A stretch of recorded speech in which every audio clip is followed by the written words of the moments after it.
When you think of Bermuda, you probably think, of course, I've been there. It's a beautiful place. You think beautiful beaches, an island getaway, but probably also maybe as a tax haven.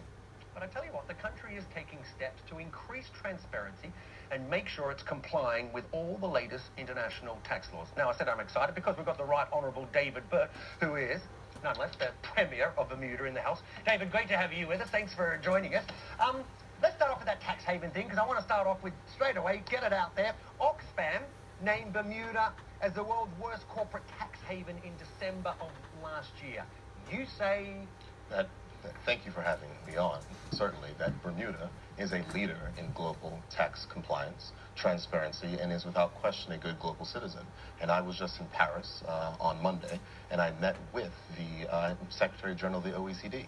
And Bermuda's ratings from the OECD on transparency are equivalent to that of the United Kingdom and Germany, and in many instances, in many international ratings, we're ahead of the United States. So we believe that we are being a leader in this space, and we will continue to exert our leadership position to ensure that Bermuda is up on the latest standard. But according to PwC, as of June this year, as PwC say, Bermuda imposes no taxes on profits, income, dividends, or capital gains, has no limit on the accumulation of profit, and has no requirement to distribute dividends.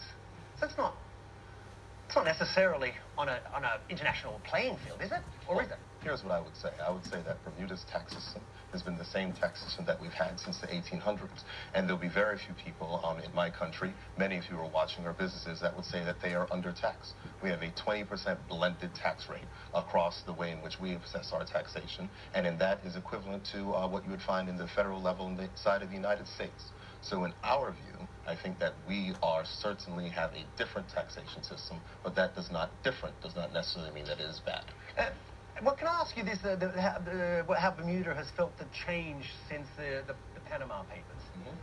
Well, the change is very clear, and the Panama Papers are a good example of Bermuda's leadership position in this space. We've had beneficial ownership for 70 years, well before many other countries, and Bermuda did not feature as the top 20 countries listed inside of the Panama Papers. That is because Bermuda has always been a leader in this space, and Bermuda is, as we regard, the gold standard of an international financial center. And you're trying, can I put it this way, you're trying to increase that gold standard as well, aren't you? Because you for example, now, and for the layman I me, you've got this system in place where governments, if they ask, they can get the tax records. Is that correct? Absolutely. We are compliant with all the latest international standards, but going one further than that, it's not even about governments if they ask. We are now part of automatic exchange of information as well, so that information that is reported from Bermuda multinational companies will go to the countries that are signed up. But they're not public, though. You won't make them public, though, will you? It's not for public information. It's for the tax authorities, so they can go ahead and take a look.